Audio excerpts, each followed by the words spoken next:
just breathe, because you're gonna be on the internet now, and people will make fun of you and everything. They don't know what you look like, but they're gonna make sure they make fun of fucking everything about you, the way that you speak, the way that you pronunciate things. Everything will be criticized, and you're ready for that.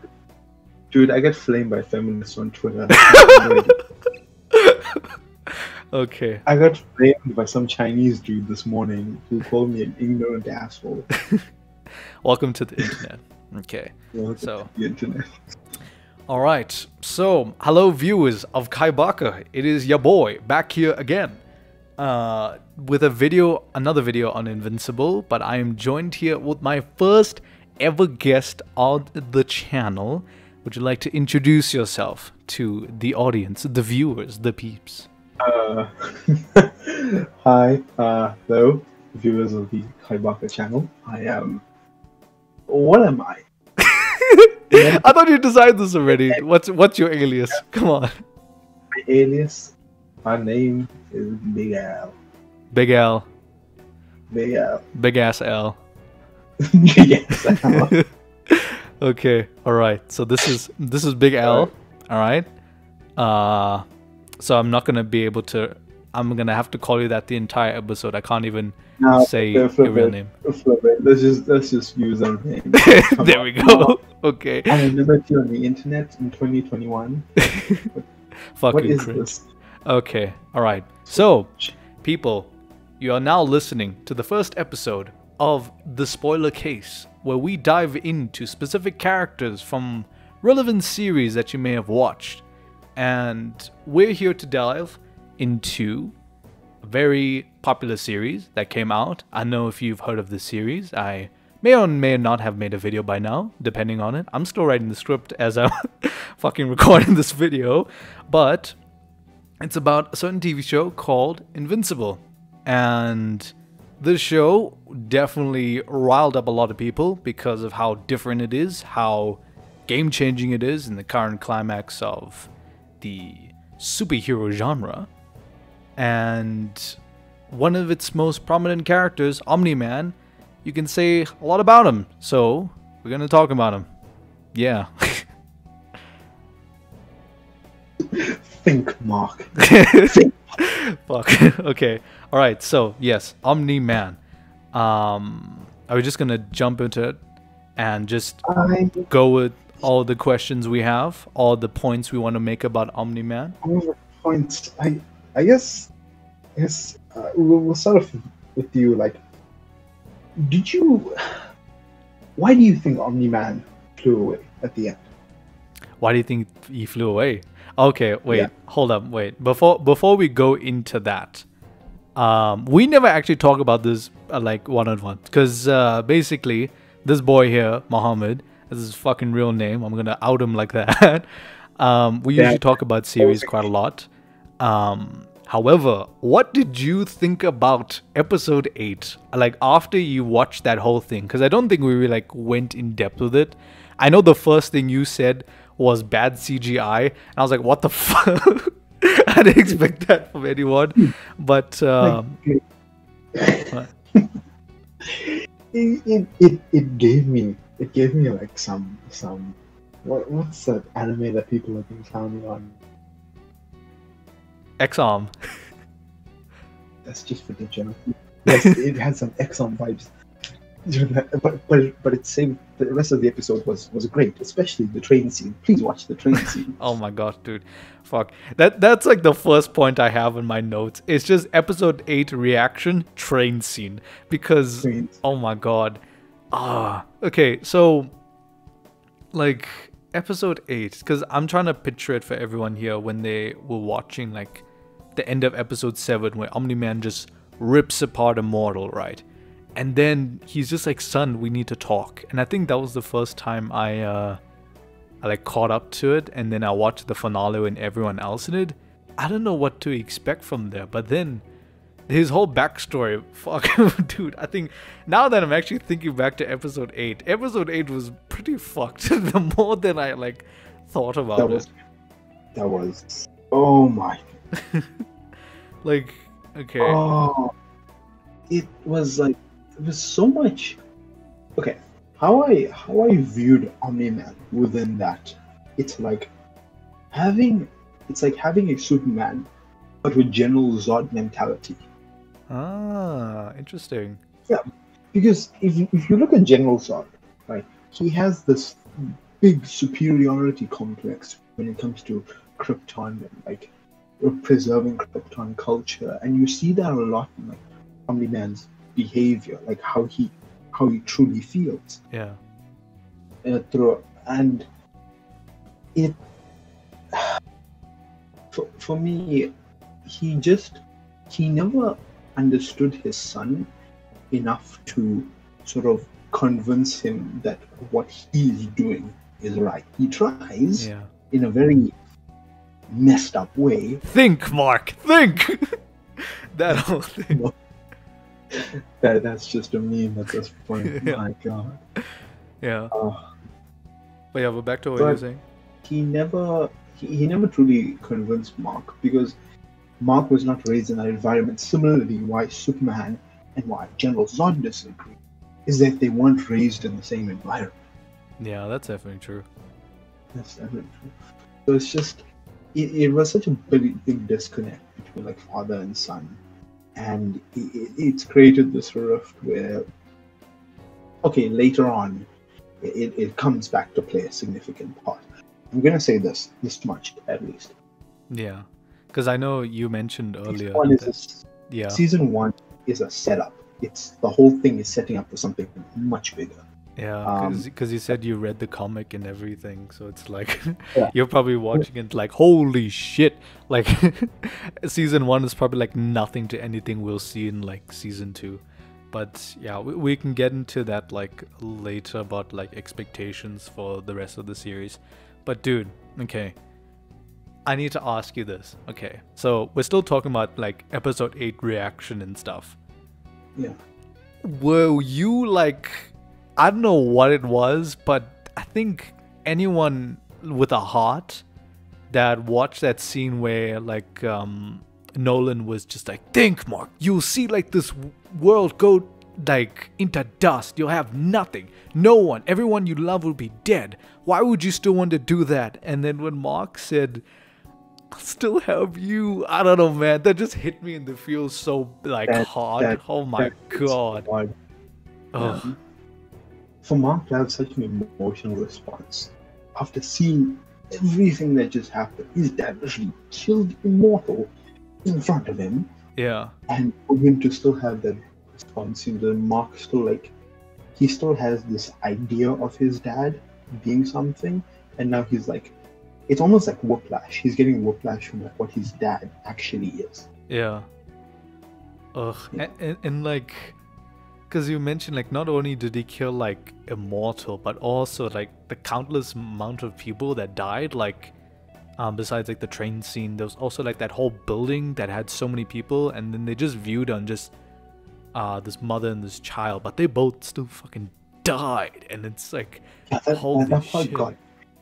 That part got to me, because like whenever you see a scene where like the hero comes in and tries to save someone, it's always the first person that they show, the first civilian that gets saved. Yeah. But no, and the first civilian got murked. She got. Yeah. Oh, like that lady about the I think it was episode 4 with the portal and those aliens, and then she still died. Bro. Oh yeah, the old lady. Yeah. Oh. It's I think who said it pretty well. It was his cosmonaut, I think, that said it's a show designed to subvert the expectations of what you see when you have a up and coming hero. Yeah. And it does pretty tastefully. Yeah, because it's almost like because when I was watching Invincible, the one character I kept thinking about, and it's funny because they had like a crossover issue of them as well, is like Spider-Man, because that whole thing about with great power comes great responsibility. It's almost like Omni-Man was enforcing that onto Mark, where it's like, you know, you're Viltrumite, dude. Like, you come from this place of like epic, for lack of better words, like these people with like epic powers and stuff, and you're able to literally like change the world with whatever powers you have. And you know, Spider-Man is no comparison to Invincible because, you know, Mark is fucking Viltrumite and one's bit my spider. But like the idea here was like, I guess like the balance between those two was very similar. So it's like, okay, you know, I have the power to do this, I have the power to save people, I'm gonna do it. And you see like the hero save them. But in Invincible, some people fucking die, and I'm just like, holy shit, like I didn't prepare any of this. Like they just fucking die left and right. It was just like that subversion. I think when you don't know what to expect from Invincible, it hits hard, so hard, you know? Like subverting expectations. In the first time that he's going out as a hero, people get killed. Yeah. A lot of people get killed because he froze. He didn't know what to do. Yeah. It's that weight that sits on his shoulders. You know, that he had the ability to do something, but he effed up in the moment. He froze. Yeah. And he couldn't get it done.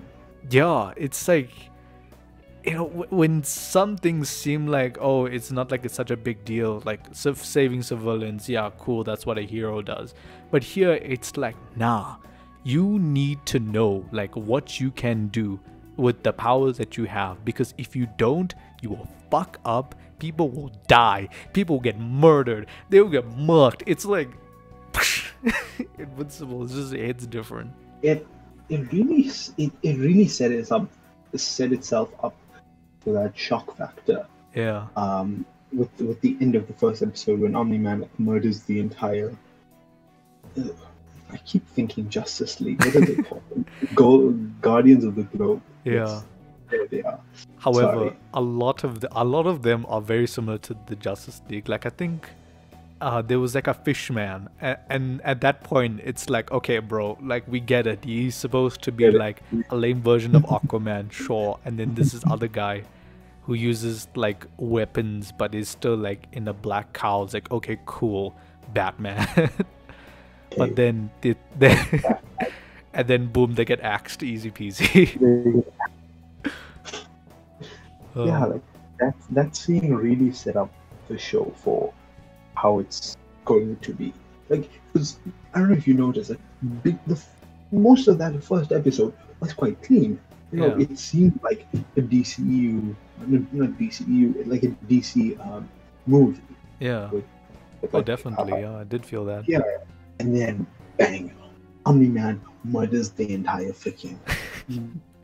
It's like you don't see that shit just happening out of nowhere. Because it's like, I think because Invincible, it tricks you into thinking, oh, this is like a normal like comic book. Like, okay, here's the hero. He has like a group of friends and he has to make sure that his secret identity is not revealed, learning his powers, blah, blah, blah. And then you don't expect his dad to fucking kill everybody out of nowhere and you don't know what reason. Bruh, it's... I feel like I'm in a therapy session with you because I'm still trying to process like, holy shit, Invincible is just... They just really did that. Okay, I get that. It's like something keeps crossing my mind, right? Yeah. How would... Okay, so at the end of the last episode, not the end, like in the last episode, like Omni-Man explains that, you know, that he's gonna come and he's gonna conquer this planet. Yeah. So if Mark never had his powers and Omni-Man came to conquer, do you think he would give a shit about his family? Fuck no. Man is devoted to his like species. I think he would have just axed like everybody. He wouldn't give a shit because it actually goes back to what Omni-Man was saying in the finale. Like Mark's life is like a speck in how many like years Nolan has lived. So at one point he's like, what's one kid? I can like make another one or something. And then it's just like, holy shit, bruh. So you're really gonna kill him here? But then that scene of obviously like recollecting his like baseball match, then that kind of changes things. But it is interesting to think like they're mentioning also the how Mark got his powers late as well. So it's like he kind of put in a tough predicament, because I think if Mark got his powers earlier, his dad would have been able to like speak to him more and being like, yo, you're a Viltrumite boy. This is what we do. We conquer planets. You thought we were Kryptonites? Nah, we're fucking Saiyans, bro. We're gonna conquer planets and stuff. And yeah, but it is interesting to think like, it's kind of clear cut though, because Omni-Man would just not give a shit. But I don't know, I think there's a lot of possibilities where this, like, if Mark got his powers early, or if Mark never got his powers, like, there's a lot they can do with it. Okay, I feel like if Mark got his powers earlier, yeah, he would have been on board with his dad's plan. Yeah. I have a sneaking suspicion about this, because like Mark was at an age where his morality was his own. Yeah. If you know what I mean. Like, if, let's say, he got his powers when he was 13 or 14, and his dad knew, his dad would slowly, like, be pushing him onto, like, you know, giving him Viltrumite psychology, you know, slowly edging him into this mindset. And eventually, when he's 18 and he's had all this time with his powers, he'd be on board with this shit. Yeah. Because he had it at such a young age, and he's still susceptible. Yeah, like, I'm just imagining like one day, because you know, like you get like those really like depressed boys where it's like, fuck, the world doesn't care about me. I care about no one. I'm gonna do whatever I want, in like that edgy teen phase. And then Nolan is just like, yes, kill the humans. And we're like, yeah, kill the humans. It'll be funny. Mark's teacher gonna be like, what comes with 447? Hey. Okay. And yeah, that episode 8, like it was like fucked, and then there was a lot of things I guess we can still pick apart that. But my second thing I wanna ask, do you still have another point you wanna make first? Because I have another thing that's kind of related to it, where I think we might get heated. So I just wanna clear the room first, and then we can fucking argue. Go for it. Yeah. Go for it. No, I'm saying if you had anything to add first. Not really. Okay, so because I know this is like the number one thing people talk on Twitter about, because I've seen like by the end of episode 8, people were like debating this case, and kind of like the whole fucking inspiration towards this episode is, Muhammad, did Omni-Man do nothing wrong? This is actually a hard question. Did Omni-Man do nothing wrong? Because I have my like opinion of it, but I want to hear what you think first. Okay, I think Omni-Man did nothing wrong. Oh my god, I fucking knew you were gonna say that. Oh no. But hey, that's if you're looking at it from Omni-Man's perspective. Yeah. Right.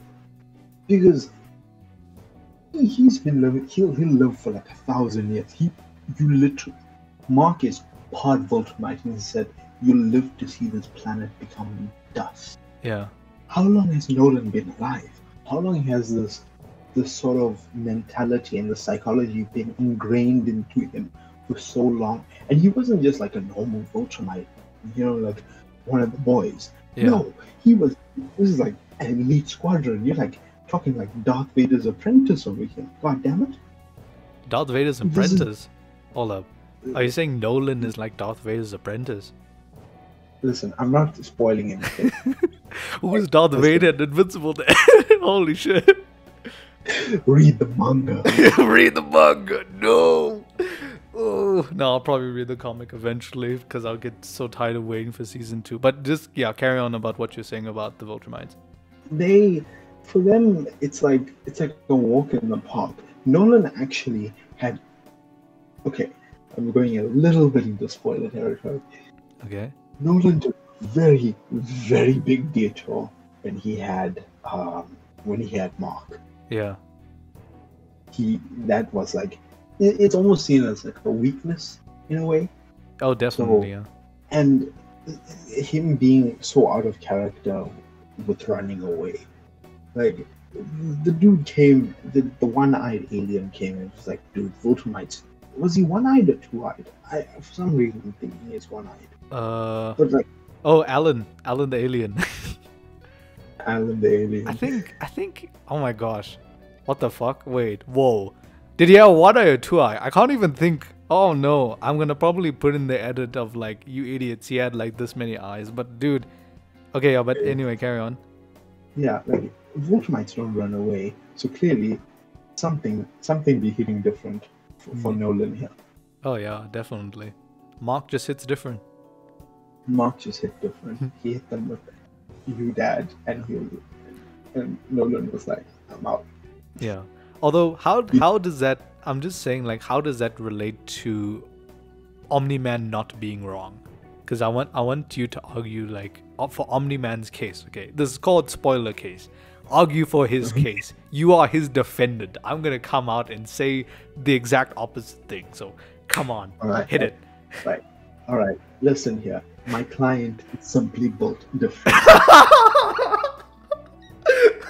He's simply built different. Yes.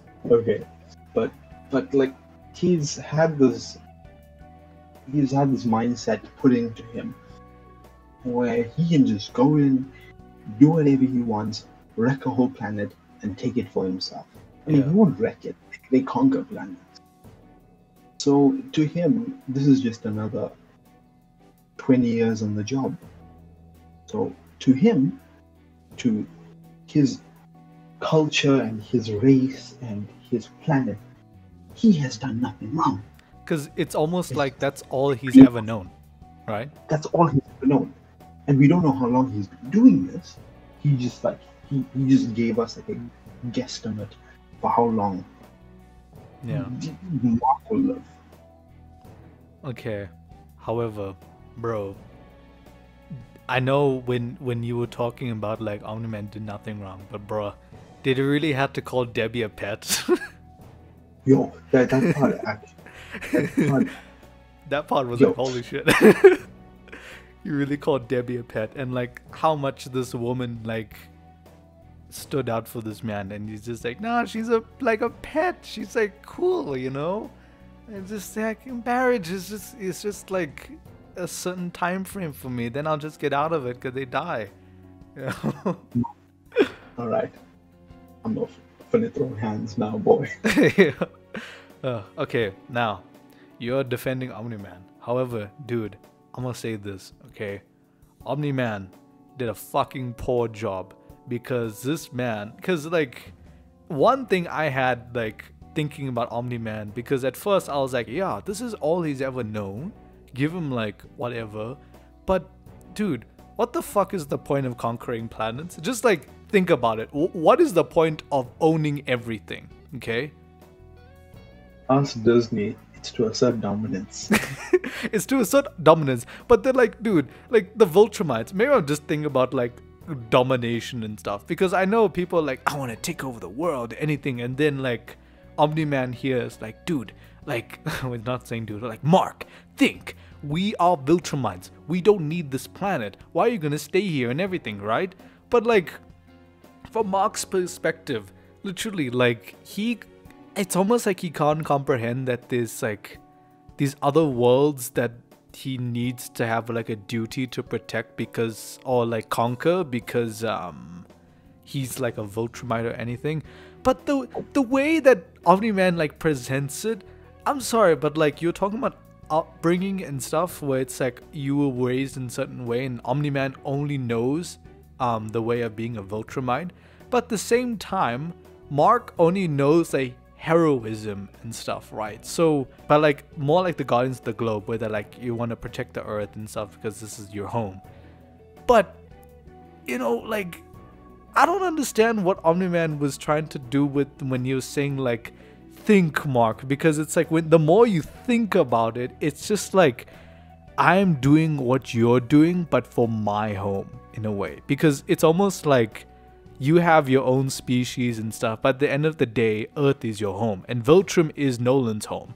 So when you say he does like nothing wrong, it's almost like he could have done better in convincing Mark to be a Viltrumite, but it's just like, what do you expect to show him all this death just to show that like life is meaningless? But then Mark would just be like, no, because he's a fucking that hero character.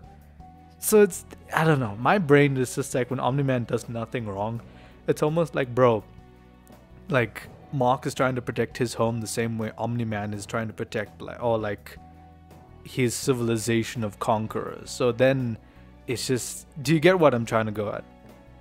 Yeah, I get what you're trying to go. How do I phrase this? It's so difficult to phrase. He's trying to do what Mark is doing, but obviously in a different way and having slightly different motives. Yeah. Omni-Man is trying to expand the Viltrumite empire, and Mark just he just wants to stick to Earth. Like, this is enough. This one blue ball is enough. Yeah. We don't need any more. He went to Mars, flip that shit. Yeah. Earth is enough. But at the same time, it's also like, the more I think about it, because Mark is here, he's trying to defend like Earth and everything, but at the same time, like, Nolan is a part of that same world, so it makes sense why he says he would still have him, because that's his dad no matter what. So it's almost like Nolan probably gave up so much of like that closeness with people that he only suddenly realized that he's that close with Mark after how many lifetimes he's lived. Yeah, I get what you mean. It's like he's almost like someone who lives forever. You know, like Ra's al Ghul. He doesn't truly value anybody except himself. Yeah. You know what I mean? It's like he's lived for so long. It's like, oh, a child, I can just make another. Yeah. You know? It's like, but because of that, to be very honest with you, I feel like we didn't get enough of. I know there was quite a bit of it. Yeah. Enough of of what? Mark bonding with Nolan. Because all they showed was like him doing a little bit of superpower shit and then flying off. Nolan was doing his own thing, Mark was doing his own thing. Yeah. I feel like there should be a bit more involvement. There should have been a bit more involvement when it came to like training Mark. Because he did a lot of shit on his own. He really did. You know, with the whole Guardians of the Globe and good lord, Amber. Although, okay, no, we're saving Amber for later. We're definitely going to talk about Amber, don't worry.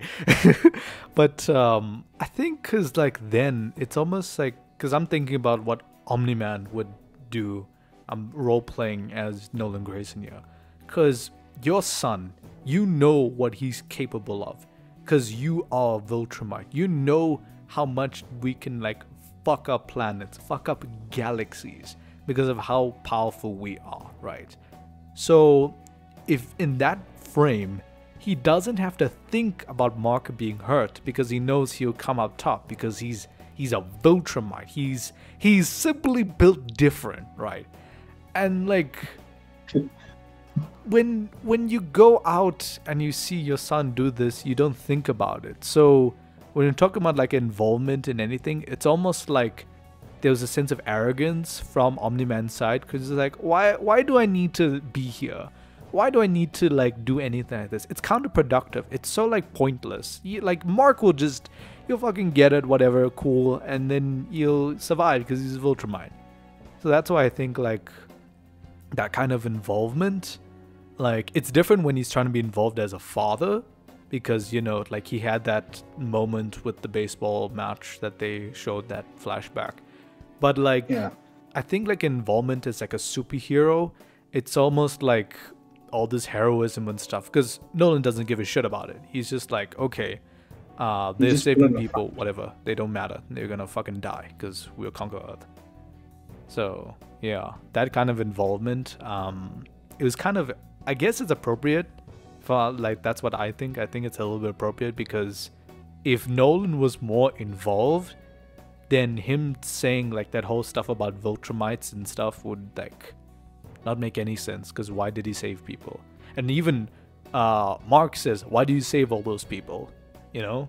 So it's like even more evidence to like Nolan's hypocrisy, if you would say. Yeah, there's definitely a level of hypocrisy there, because if you truly didn't care about these people, right, you wouldn't have bothered becoming a hero. You would have just, you would have just found a wife, had some kids, and slowly indoctrinate him into the Viltrumite army secretly, like some neo-Nazi in his mom's basement. Yeah. Like Omni-Man could have been like a fuckboy on Earth and just like, you know what, I don't give a shit, I know I'm gonna conquer this planet, I'm gonna enjoy myself, and then just conquers it like that. But he did say also like things changed when Mark came, because it changed his mind, and that obviously developed in later series. But yeah, there's a lot of, God, I don't want to say anything.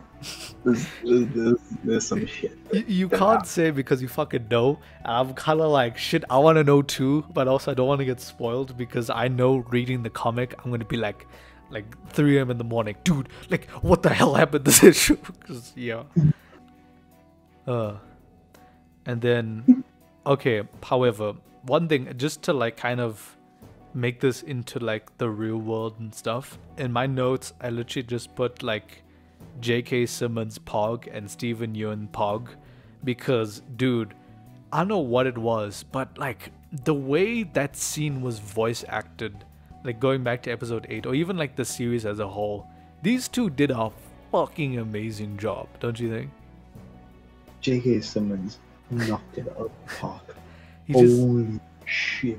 Like the terror of Omni-Man, like the reassurance when he was still acting like a superhero, and even like the nonchalant like care, it was so good, dude. Every scene really, it didn't get to me, but I just found it so freaking hilarious. What? Like that scene where they're chilling in Paris. I think it was Paris. It was somewhere in France, right? And there's like a fucking dragon. Oh yes. And then his wife's like, you should probably go get that. I'm on vacation with my wife. Let Cecil. Yeah, it's Cecil's problem. Who give a shit? Yeah. Oh. Man is undefeated. Yeah. You can't out-ratio him. Yeah. Even like Mark's voice actor was fucking good, because I think that it just always going back to episode 8, but like that scene, like that episode had so many good scenes where you can hear like Mark's actual like terror and dread, because his actual father, like dude, can you imagine like your actual dad is like fucking doing all kinds of like this heavy shit, right?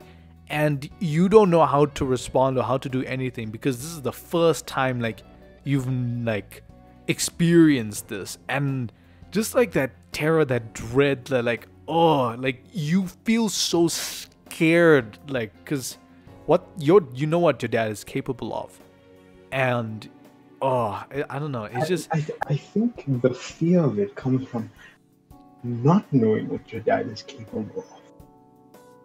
Interesting. Because think about it, right? Nolan has been putting this facade up. Yeah. Right? You could say. And maybe at some point he felt it. He felt a connection with Mark and his wife. Yeah. But you know your dad as this. He's a good father, he's a superhero, he's a good husband. Yeah. And then he rips off another superhero's like freaking head right in front of you. You don't know what he's capable of. You've seen just a fraction. And then he puts you in front of a train with people and they die. Yeah, that bro. Okay, yeah, I think your point is a lot better than mine then, because Yeah, I guess that dread is almost coming from what you don't know what to expect from someone you thought you knew almost. Because Yeah. it's like that expectation of, oh, my dad, you never want to kill people or anything. He's Omni-Man. He's a superhero.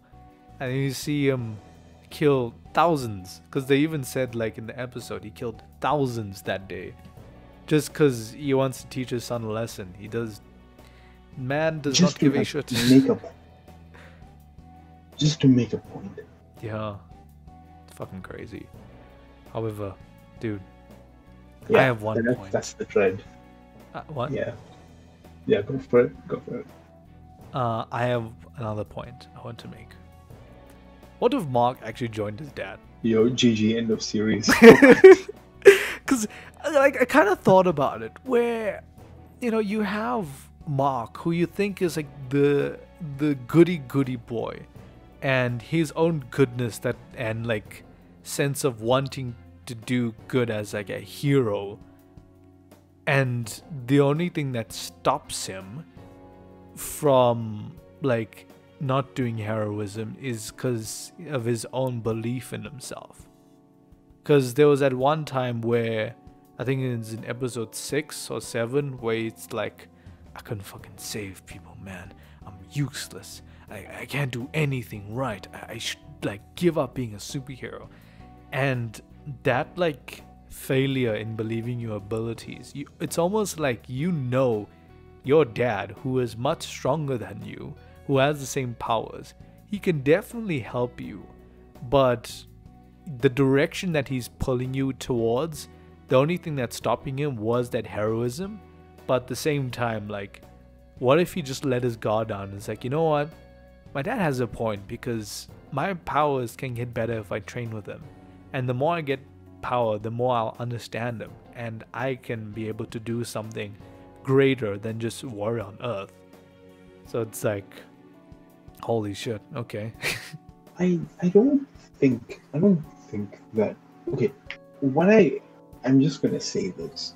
I think the only thing that was really holding Mark to himself is his mom. Because it's the values that his mother brought. Like any values that his father learned, right, about being, quote unquote, a normal human, Yeah. came from his mother. So when raising Mark, he didn't instill the Voltramite values because he wasn't even sure this kid has any powers. It came late.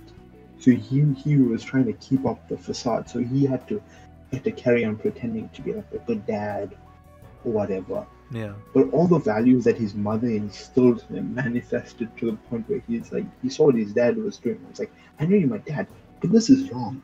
Yeah. That you So make a good point. Yeah, it definitely did come from Debbie, because now Debbie MVP. what? Debbie MVP. Yeah, Debbie MVP. Because while you explaining that, I'm just thinking about that scene. I think it was in episode 2 or 3. It was very early on when Mark just got his powers, and his mom was just like, you know, I can't speak to you being like this all superhero power whatever, but she still spoke to him because that's her son, and she still wants him to be like a good person and all that. So it makes sense how much his mom impacted him way more than like his dad did, because you know his dad has his certain beliefs and this facade of being like a good dad instead of being the true Viltrumite that he is. He wasn't being a true Voltramite during this whole 20-year or whatever period. So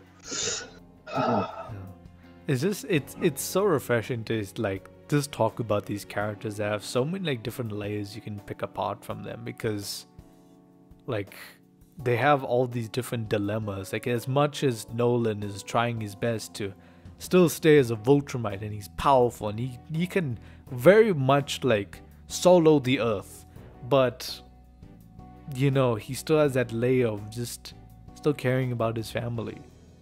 And it's just it's really good. But speaking of characters, okay, we talked about Omni-Man and Mark for like almost 40 minutes now.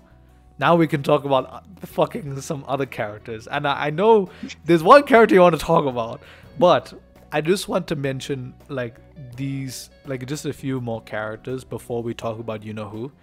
Yeah. I fucking love the Mauler Twins. Oh yeah. I never expected them to play such a. They played a pretty significant role in the show in getting robots to become like, you know, like a human back boy. into yeah, like a human boy. They Pinocchio'd that mofo. Like, Yeah. He's a boy now. Yeah. So Although, if I'm being honest, yeah, what you're saying, sorry. yeah, and the whole dilemma of them not knowing which one is the original, I found that to be so interesting. Yeah, although I must say, definitely the best thing for me whenever I saw the Mauler Twins, especially when they start fighting, is they play around the jewels. And it's just like, hey! Pog moment. Oh shit, yeah. Yeah, when you told me, because you started watching it, like, I watched it, I think it was the last, it was the week of the finale, and I started watching it on Wednesday. Yeah. I like speedrun, and you were like, "Oh yeah, run the jewels in it." So I was expecting like one run the jewels tracks. Okay, They're across it, yeah. and it was 3. I was like, "God damn, Yeah. do I love this too?" Oh, yeah. But they're cool. Like, I know, like, in essence, they kind of just, like, serving for the plot because of Robot's whole story. But I don't know, their interactions were still pretty funny. Yeah. Yeah, they were like quite interesting side characters within the show. Another side character I want to talk about that I think might play significance later is Titan. Titan. Oh, the Titan. He's the guy that lived in downtown. The hardening power. Yeah. Yeah, that guy.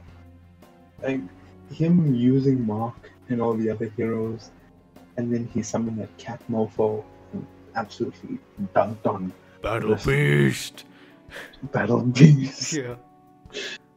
Holy shit.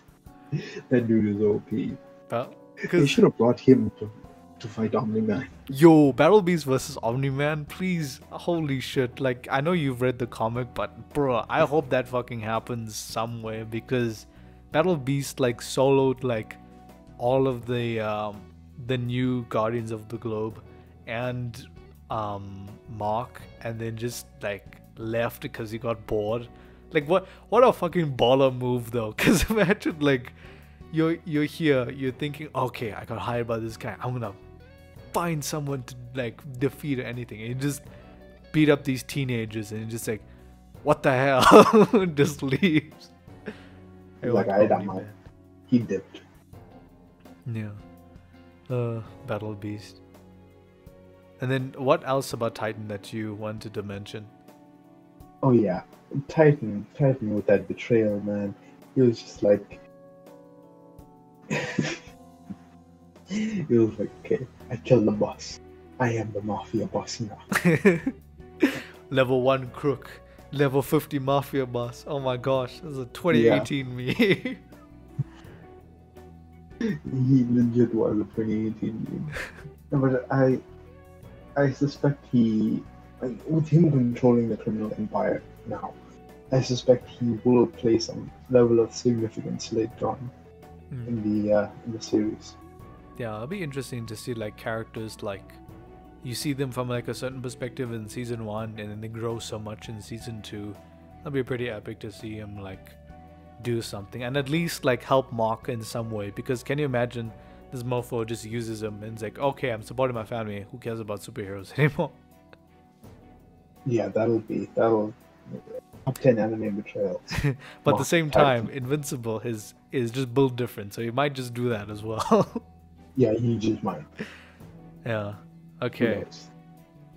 So, what do you think about like just like the Guardians of the Globe and like Eve? I think out of everybody, Eve had the most. She did have the most screen time, and Yeah. she did have the most depth of character, where she didn't exactly want to follow the superhero path, and she didn't know what she wanted to do, Yeah. and it was just like her chilling in the forest and helping people. I didn't like Eve as a character, as a supporting character, and I hope one of the main characters that we focus on, because she definitely felt.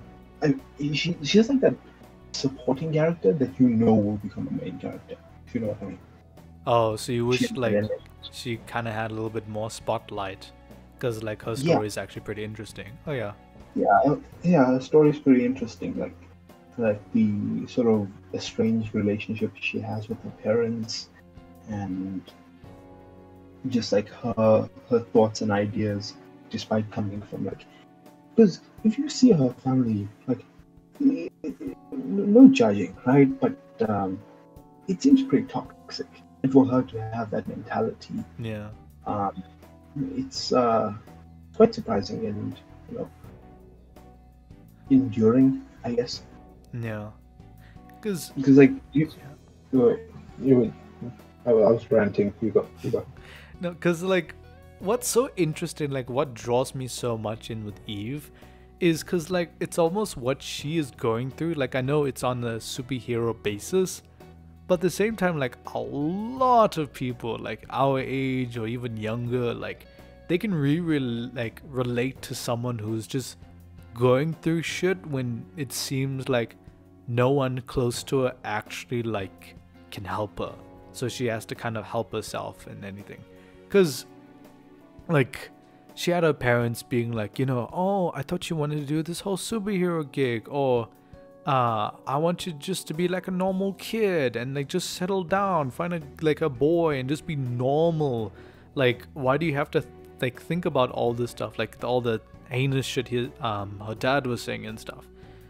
And it's almost like when you look at people our age, like when people who come out to their parents, or when people are just they have certain life goals that they want to achieve, and it's almost like they don't have a way to just run away from it. So it's interesting when you have a character like Eve, because she's kind of able to just live her own life the way she is, but who's like gonna know like whether that's gonna be like something long term, or something like for her to realize like there's something like bigger that she needs to do, or anything. And it was just like it was interesting because there's so much you can learn just from Eve, because either it's like, are you running away from a reality, or is the reality you've ran away from holding you back from your potential? It was a really interesting like idea that whenever I saw Eve, like her struggle it was like very like relatable is what I want to say. It. I'm gonna go on a bit of a rant Yeah. because Go ahead. Okay. It reminds me of Captain Sinbad.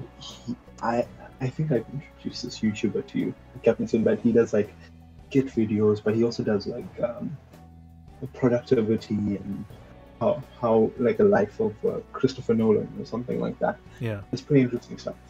And he was explaining in a video something called the Losers Game, which is a sort of, I guess you call it a play style in tennis, Yeah. where there's something called the Winner's Game. The Winner's Game is something you see in professional tennis, where you're taking wild swing shots and you are all over the pitch, Yeah. and you're trying utmost just to score. Mhm. But then there's the Loser's Game, which is something you play it safe. It's not played by professionals, and I feel like that can, in a way, relate to Eve's life. Like you know the Indian stereotypes, like, or my son needs to become a doctor and then find a good wife and then have like great kids. Yeah. You know, it despite like Indian parents going through like such a great struggle to help bring their kids up. Ultimately, that is the loser's game because you are playing it safe. Because real gods aren't everything you do. Doctor, successful job, high income, can support a family, that leads to wife, which leads to kids, which leads to another generation. Yeah. But if you get somebody who says, I want to be an actor or an artist, they're playing a very risky game because it's not a market that's so heavily commoditized. Yeah. Although you can, get paid for it, it's not a very commodity heavy market, and there's not a guaranteed chance that you will win. Yeah. It's sort of like Eve's parents were telling her, you need to play the loser's game, you need to stay at home, you just need to be a normal kid, and you need to do that. But then Eve didn't feel like, that's for her, and she wanted to play the winner's game, go out and help people in which way that she can. Whether she's going to continue on this path, we don't know. But definitely, in a way, she's breaking out of the real gods and she's doing her own thing. Yeah, it is pretty interesting in that case, because it's like a lot of kids, they definitely do eventually like go into the loser's game where they feel like they want to aim for the stars and fucking become like whoever they want to. Like kids nowadays want to become YouTubers for some odd reason, but like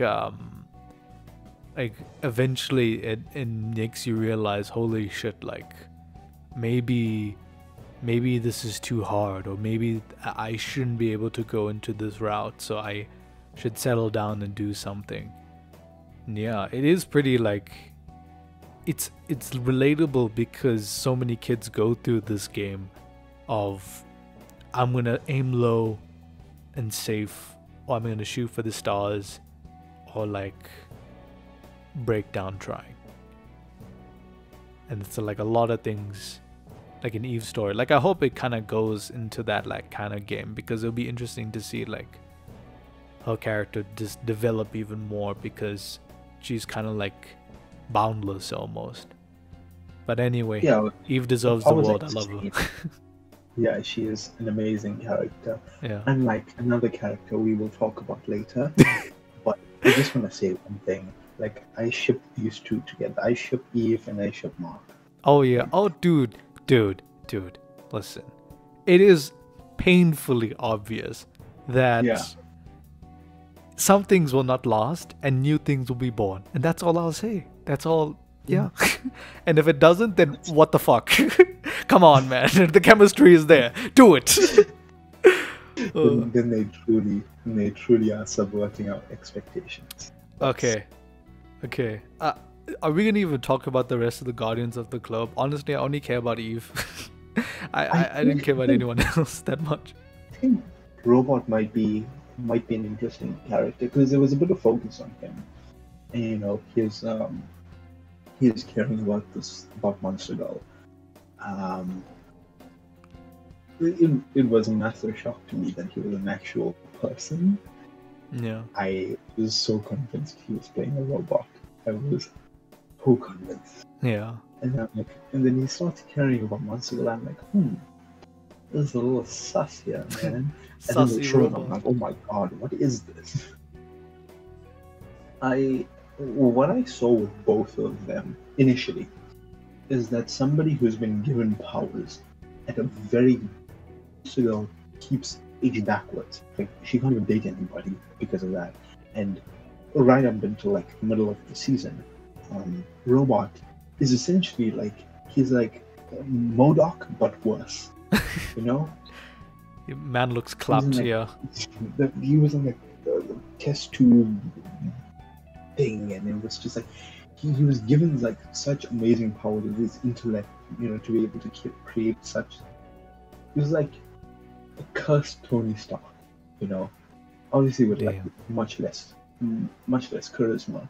Yeah. But it's just he found a way to sort of break out of it and cure, quote unquote, the curse of his powers, and now he wants to try and do the same for Monster Girl. Yeah. That's really what I found pretty cool about those two. But anyways, we can I'm pretty sure we can move on to other characters. Yeah. I don't know. Rexplode, he's cool. He's kind of a fuck boy, but you know, the duplicate, she's cool.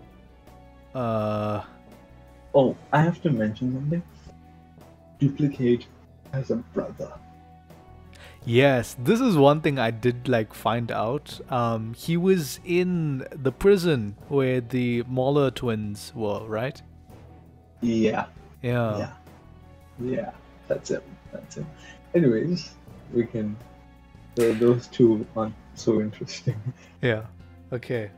Yeah. Now we're gonna talk about it. Okay. I was gonna first talk about William, Mark's best friend. He's cool. He's gay. He does what he wants to do. He's sassy. He's awesome.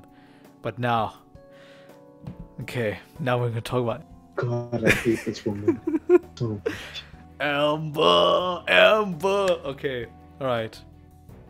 On 3, because I know Discord, it's able to like synchronize whenever we speak. So on 3, we're gonna say what we think. Like, if I'm gonna say something like, "Oh, I think Amber's cool," we say it. But if we don't like Amber, we just say "fuck Amber." Okay. So 3, 2, 1. Fuck Amber. Yes. Oh.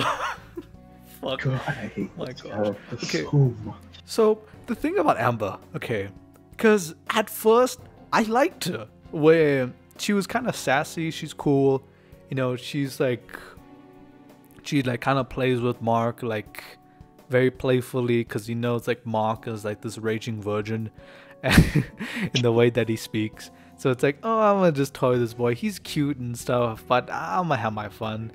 And then her character just goes so fucking downwards after that like university arc. Whenever I saw Amber, I was just like, why are you here? Can we move on to the Eve storyline now? Why are you here? Like, think about it, right? She knew he was invincible. She Yes. saved his friend, right? His friend almost freaking died. Yeah. And she had the nerve to go out with another dude, right? And then blame Mark for not telling her. Like, bro. Cause This is it's this woman. Like, the lion, the witch, and the audacity the of of this this bitch. bitch. Yeah. Cause like I think with like Amber's character, cause like let's picture ourselves. We're teenage females, right? We're the complete opposite of that, but like we're a teenage female, okay. This is not gonna sound sexist or anything. I'm just trying to picture like what it could be like, okay? So you have this guy you care a lot about, and you are valid in saying that he does certain things that you don't appreciate. He does certain things that you wish you could do better, and you tell him, and he says, yes, I will do better and stuff. And you still care about this guy, because no matter his flaws, his biggest flaw is that he shows up late or he just doesn't show up, but he's a good guy. So when push comes to shove... Wait. That's not the worst part. What? The worst part is she knows why he's late. She knows why he doesn't come. Yeah. And it's not like he's effing around or something, or like cheating on him. She knows why he's late. Yeah, because like... She has a goddamn no. Because, yeah, that's what I was gonna eventually get to, where like all these flaws originate towards a very specific problem. This man saves lives, right? But are your feelings really that important that when people die, you get pissed because, oh, my boyfriend showed up 2 minutes late, I'm going to cry? No, what teenage girl actually thinks like that? Like, you're clapped, so what is wrong with you? no, it shows. Okay, this is gonna sound like really weird, but like Debbie is like a great woman, right? She, like, despite Nolan being, okay, she literally taught Nolan how to act like a human. Yeah. Like, when there was a freaking dragon wrecking Paris, she was like, "Honey, I think you should probably do your job." I'm pretty sure Amber would get pissed if Mark did his job there. Oh my gosh, dude. Can you imagine? Because, no, we can't even imagine that. We don't have to, because that's literally what fucking happens in the series. It's robots. The hell? Literally happens. And she's just like, excuse me, why? Because I think, like, if you think about from Amber's perspective, you only feel hurt because you don't think he trusts you enough to tell you his secret identity. And that's probably like where the hurt comes from. But that all fucking goes away because, again, in episode 8, this fucking this woman comes to Mark's house and it's like, "Oh my gosh, I heard what happened on the news. Are you okay? Are you good?" And it's just like, now you care, when this man was like trying his best to make sure like I balance between being a hero and being your boyfriend. Now you suddenly care because he made the news. I don't know, that scene pissed me off so much. So like when you open the door, like when you, I was like, please slap her. Please just slap her. Literally, like when Mark opened the door and you see Amber, I was just like, oh, why? And then William and Eve came, which is like, okay, cool. I like these characters, but this chick, I'm like, shut the fuck up, just die. Does she die? I don't want to spoil it. Oh no! Okay, you can tell me after this. Maybe it won't spoil for anyone who's still listening to the spoiler cast. And shout out to you who's still listening. We've been over an hour now from when we started recording, so you're real OG.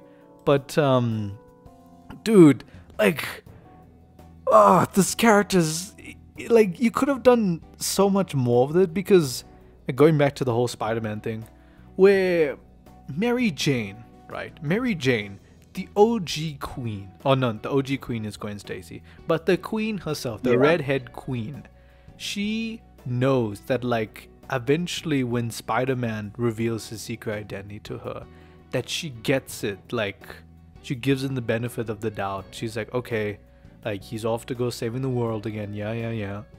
Actually makes a joke out of it. And you get Amber, who she already guessed he is a superhero, and William guessed that he was invincible based off his voice. So Amber Putty was like, oh shit, like that's Mark, oh my gosh. And then like she could have easily just confronted him about it and just said, yo, Mark, like I know you're invincible, dude, and I'm gonna like try balance this and make sure like our relationship can work with it. But she fucking does nothing. She does literally nothing. Yeah. And that pisses me off so much. Oh, it's such cancer, because it's like she does nothing about it. And then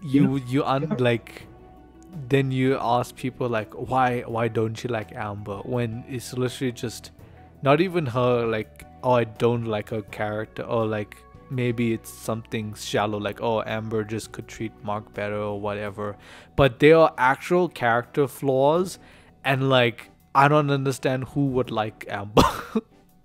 I don't understand either, because yeah, like you made a good contrast like Mary Jane, where like Mary Jane was quite understanding.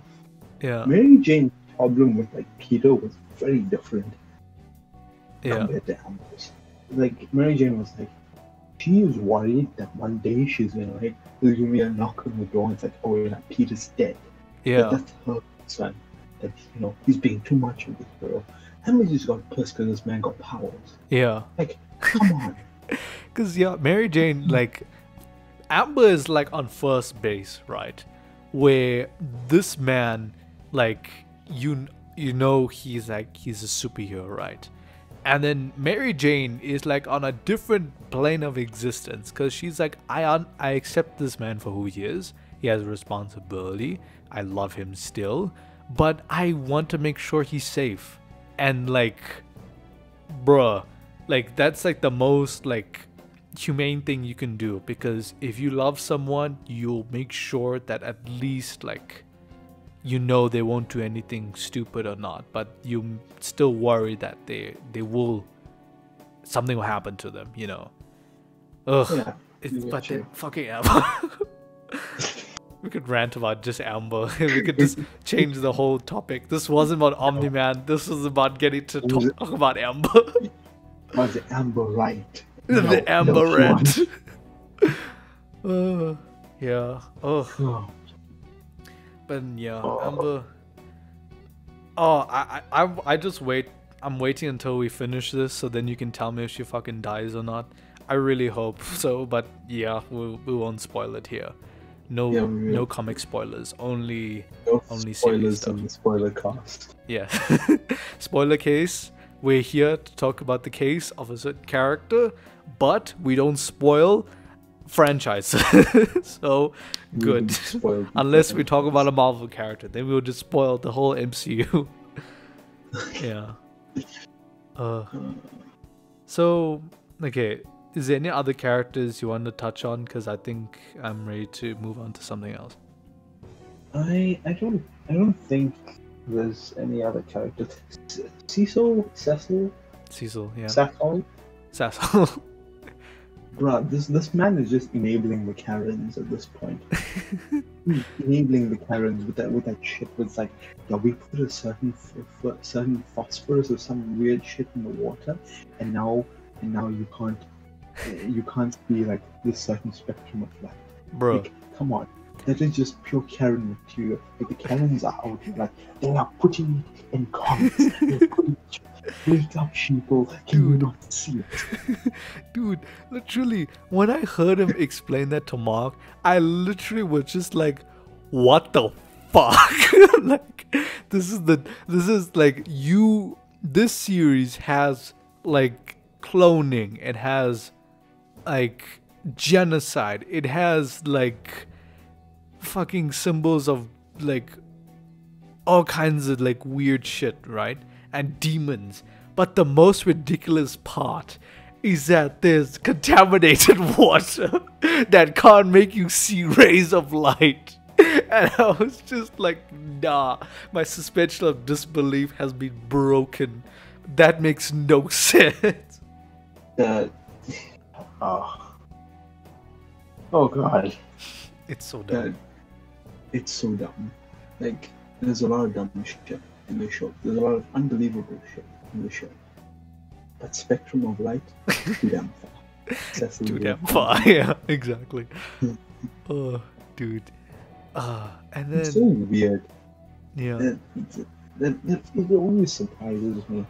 It's like, we can have all this outlandish shit, but the fact that I can't see a damn room because I was drinking water, because I was sipping on the good H2O, is beyond me. Like, come on. Water is weird, my dude. Water is just... The water they gave them was just simply manufactured differently. That's why they can't see rays of light. Why am I... Who was that guy that said they're putting stuff in the water that's turning the frogs gay? Oh, that's oh shit, what's his name? Oh, I can see his face. Fuck, the guy who says he's the R word as well. Search him up. I'm searching him up. Frogs gay, man. Alex Jones. Alex Jones! Yes! Oh, fucking iconic. No, that was like one of the first few things that popped into my head. And like, yeah, when you get this idea from Cecil.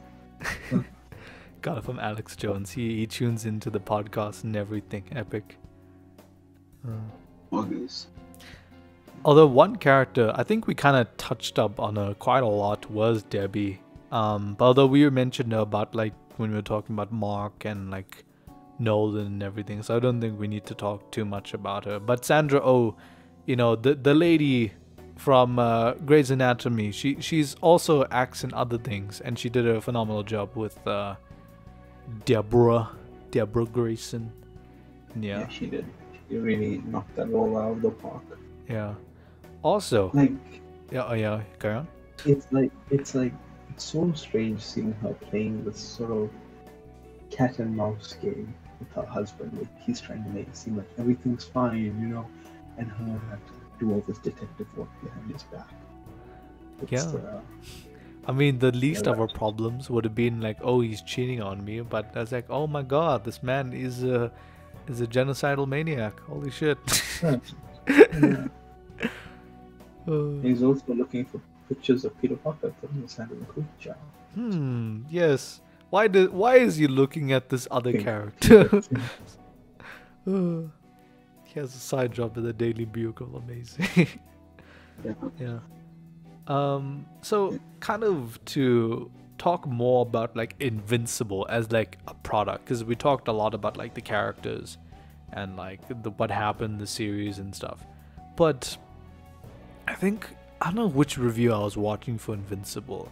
This guy made this one comment about like TV shows and the TV shows that like recently been popular, where this idea of like adult humor being, or like not even adult humor, but like adult oriented cartoons being like nihilistic, where it's like caring about people is like a weakness.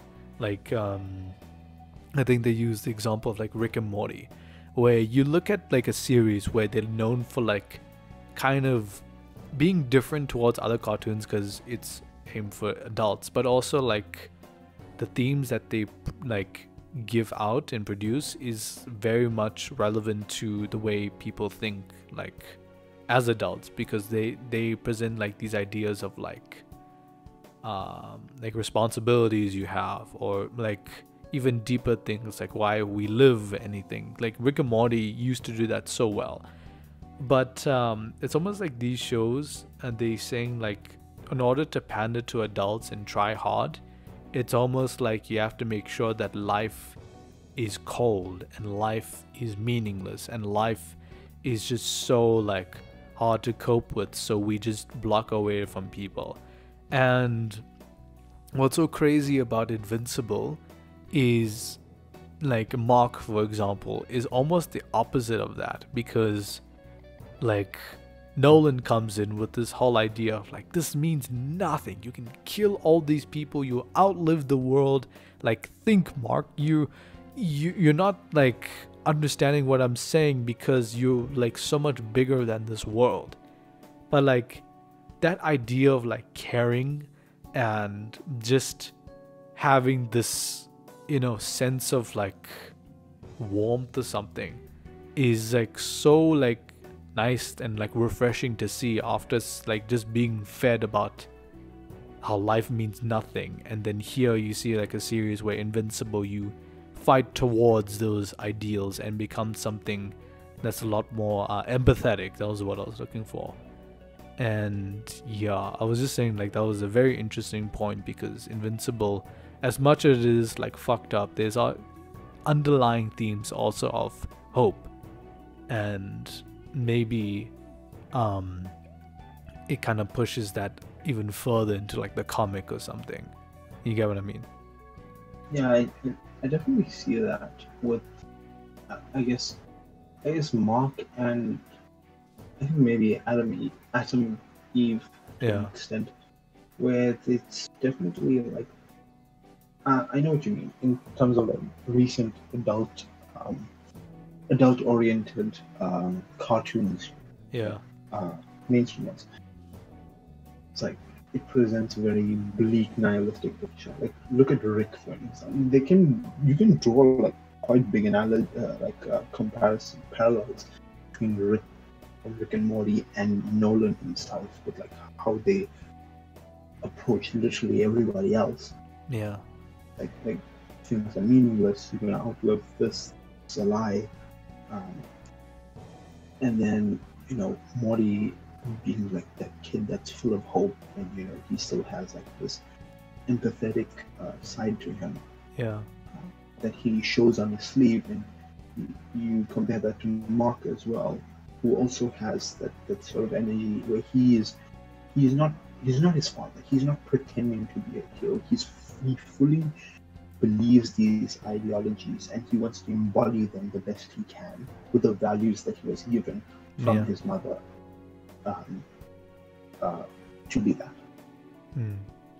Yeah, and it's powerful because it's like, yo, like, dude, like, no matter what is thrown at you, your father's fucking punches, people dying, and still, it's like, as much as it is almost naive for him to still think so much like this, like, after all the trauma has been put through in like a single day, it's almost like so hopeful as well, because it's like, people who think like the world would just completely end or anything like that, when like danger arrives and like Omni-Man will take over or whatever, like that like idea, then it's like heroes are born from that, not out of fear, but out of courage to rise against that evil. And it's like a theme that isn't usually like heard, because it's like, you look at Marvel, for example, like the only times you see that is when like more human characters like Falcon or something, they're just normal people, but they have this idea that like, I'm a hero, despite like facing up against fucking Thanos who can annihilate your Earth, but you still will put your life on the line for that. I don't know. It makes it's your beliefs it's your beliefs that are so strong, it washes away any fear that you have. Yeah. Makes you think like, I'm not above everything else. I know that like I could die from this, but at the same time I'm gonna try because I believe this is true. It was just nice that Invincible, like, as much as it is like fucked up, it still like has those themes of like, you are stronger, Yeah, definitely. Mark, it's almost ironic that he's given the name Invincible, because this boy gets slapped around a lot. Mark is more invincible because he can't die, not because he's powerful. Yeah, definitely. He almost died. Like, what's that dude we were talking about? Battle Beast, yeah. You would have died if no one saved him, yeah. Yeah, true. He would have gotten mugged, and then Nolan would have been like, alright, let's take over the Earth now. Yeah. Because Battle Beast would have been like, fight me. But then Omni-Man would be like, nah, I'm gonna bring my Voltramites.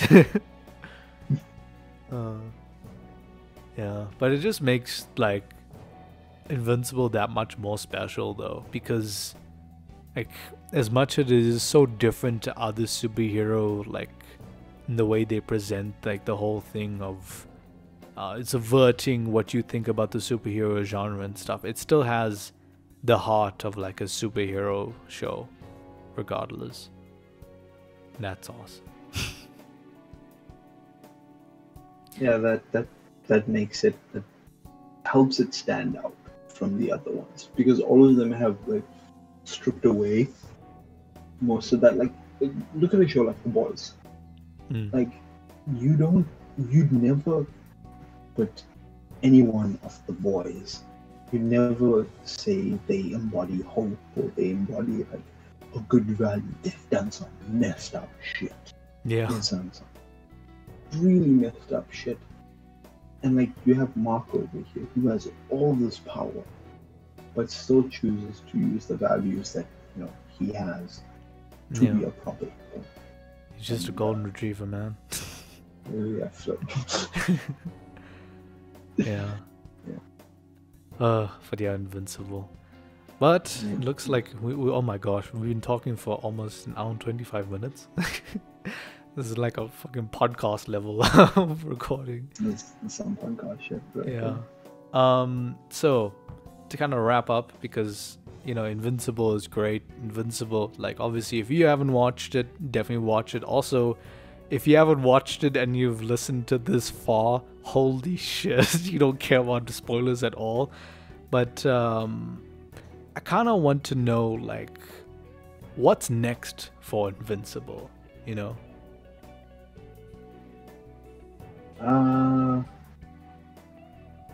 Okay. Okay. So, in regards to the comics, there's certain events that happen in the series that happen later in the comics. Yeah. For example, the invasion by that race of, I don't know, those guys who used to age very fast. I can't remember their names. Yeah. But that comes later on in the comics. But what we should be expecting is how do I put this? More Viltrumites, I'm guessing? It's like Revenge of the Sith. Oh shit, okay. I'm not gonna say anything more. Like, if you've listened this far, please watch the show with the comic. Yeah. It's a great piece of work. Okay. And, yeah. Wakanda. So yeah. I just think like it's like the direction I would want to go is obviously seeing more Viltrumites, and then just more character development. Because did we get that? I don't know. I think I'm just rambling now. Yeah, I think we both just rambling at this point. Yeah, but anyway, yeah. That's a wrap then of our first episode of Spoiler Case. I hope you enjoyed listening. We don't have Patreons because we're fucking recording this at like 10 o'clock at night, two of us. So yeah. But anyway, thank you so much for being my first guest, Mohammed. I'm not lonely on the channel anymore. Yeah, you have collabs now. Yes, and, my first collab. Who knows? I might make content in the future. Foreshadowing. Now you better. Now the whole internet knows. No. Now you pressure. Now you must make a channel immediately. Okay. But anyway, thank you so much for watching right up to the end. I appreciate y'all and hope you enjoyed this very chill, very Amber-hated stream. Not stream, but like recording podcast. Are we gonna do more of these? We have to do more of these. I think we will.